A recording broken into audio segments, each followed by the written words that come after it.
These episodes sucked. They certainly have merit, but those merits are because of technicals and choreography, not writing, which is frankly the story of this show. Let's start backwards. Gabriel wins. 5 seasons. 5 seasons of Gabriel chasing the miraculous, hyping up how bad it would be if he got them. Having an entire episode showing just how this would be the worst case scenario brought to life. And then the ending is framed as a happy one. Is there any reason for us to look back and say the heroes struggled for anything at all for 5 seasons? No, the struggle was pointless to begin with since it was going to end happily anyways. Speaking of heroic struggles, Adrien's heroic struggle in this episode is pretty much the limit of 1 over x as x approaches 0. It doesn't exist at all. He literally gives up the ring and tells Plague to further the plot without him. He literally sleeps through the finale. Now, let's talk about Gabe's plan for a moment.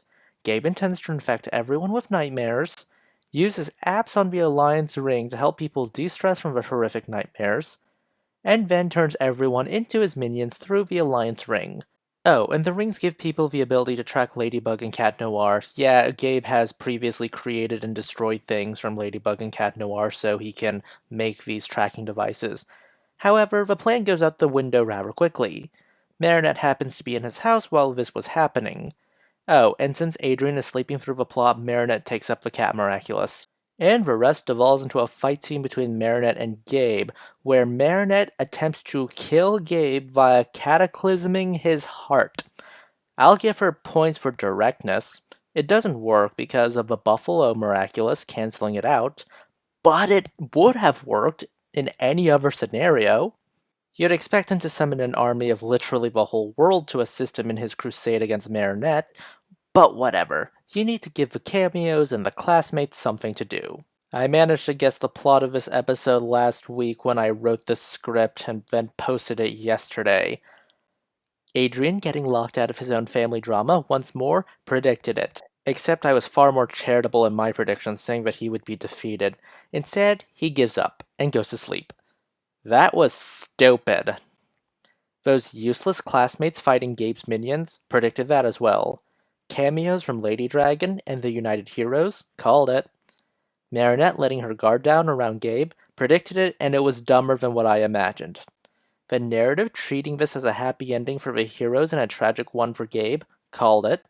Marinette distributing the miraculous, everyone predicted that.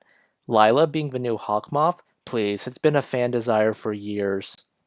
If there's any series that matches Miraculous in terms of writing, it would be Power Rangers Megaforce and Super Megaforce.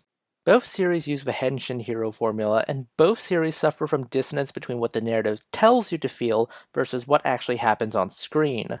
Character development and power-ups are both unearned and poorly constructed to the point it appears characters bumbled their way to victory.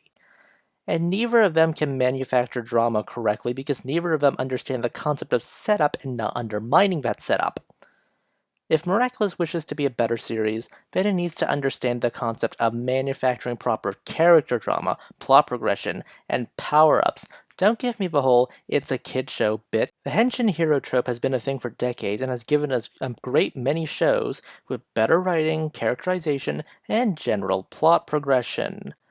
I'm done here. Maybe I'll go look at Astruck's Twitter to see how he justifies himself, but consider liking, subscribing, and tipping the channel on Ko-fi. This is Cyril signing off.